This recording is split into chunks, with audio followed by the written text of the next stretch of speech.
Hi, I'm Katy Jones and welcome to the Red Manor House Block of the Month with the Quilters Guild. Now this episode is slightly different because we are working from home. We can't go into the office or the studio, so filming is a little bit tricky. So please bear with us as we work through this difficult situation, but still bringing you the video content that you love and enjoy. So today's block is a great one for after all of the appliqué that you've been doing recently, and it's just a simple, like a 9 patch, but it's an Irish chain block, and this is going to repeat through the border of the quilt, but it's strip pieced, so it's even quicker and even simpler than just a normal 9 patch block with squares.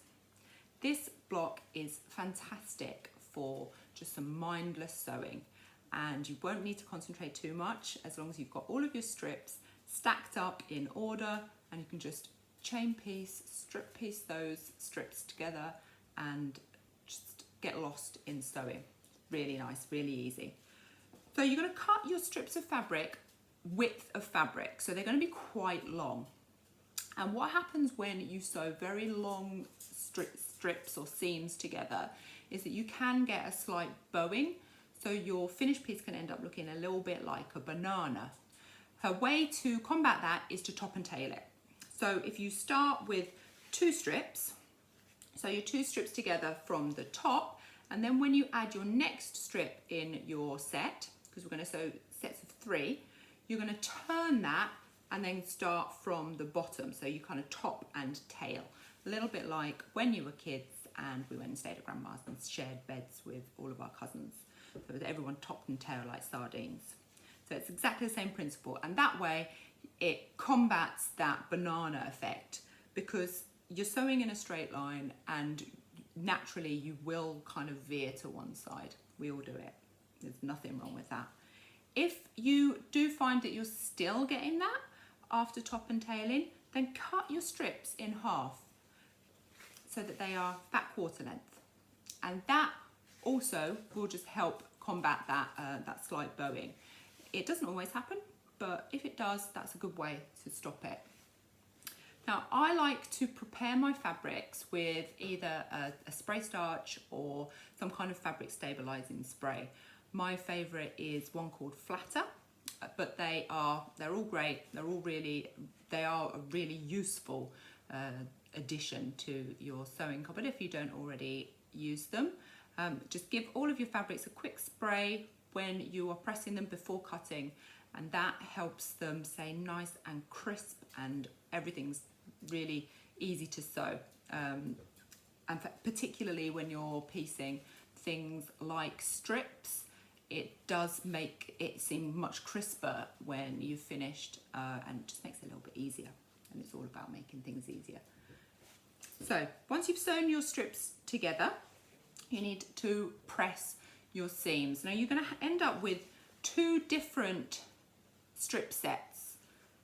So you've got the 2 different strip sets using your fabrics. I've obviously used my own fabrics, but just make a note of which one of your fabrics is which in the instructions, because the instructions do follow the kit fabrics. But I just like to write what my fabric is, just with a little description, or just cut a tiny swatch of my fabric and stick it, so I've got like a little key to refer to, because otherwise I get lost. So then you're going to press your seams. Now, because we're doing long strips, if you set your seams before pressing them into one direction, so just lay your hot iron on top of your stitches all the way down, and then you can open that out and press your seam. Now you're going to press your seams in different directions. So one strip set, so press your seams so that they are pointing inwards towards the center strip, and the other strip set, you are going to press your seams so that they are facing away from the center strip. And then what that means is that when you sew your strips together, after we've cut them, subcut them into smaller sections, they're going to nest together really nicely, and it just makes getting those pointy points extra easy. Then when you've cut everything down, you're going to subcut into smaller sections. So you start with 2.5 inch strips, you're going to subcut into 2.5 inch strips again, so 2.5 inch sections, and then you're going to sew those together into your what is effectively your 9 patch or your Irish chain block. And then once you've done that, so you can just see those seams are really nicely nested there, got a nice pointy points, everything's really crisp because I've also sprayed it with my fabric stabilizer spray. And then when you flip it over, set your seams again, hot iron on top of the stitches, just press down, flip it out, and then press your seams. Now, if you really do not enjoy sewing with strips, then you can just make this as a regular 9 patch.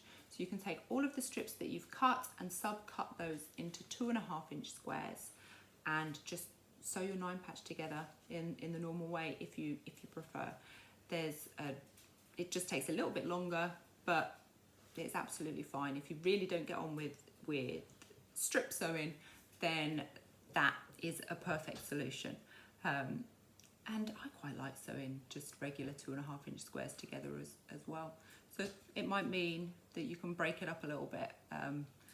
And let's face it, we've got plenty of time on our hands at the moment, so the longer it takes you, possibly the better. So that is it. Make your lovely 9 patch Irish chain blocks. Enjoy your mindless sewing this month. It's a really fun block and it is perfect, particularly with the situation that we've got going on at the minute. I hope that you are staying inside, you are staying safe and well, and we will see you next time, maybe from our kitchen, maybe from somebody else's kitchen, maybe from the studio.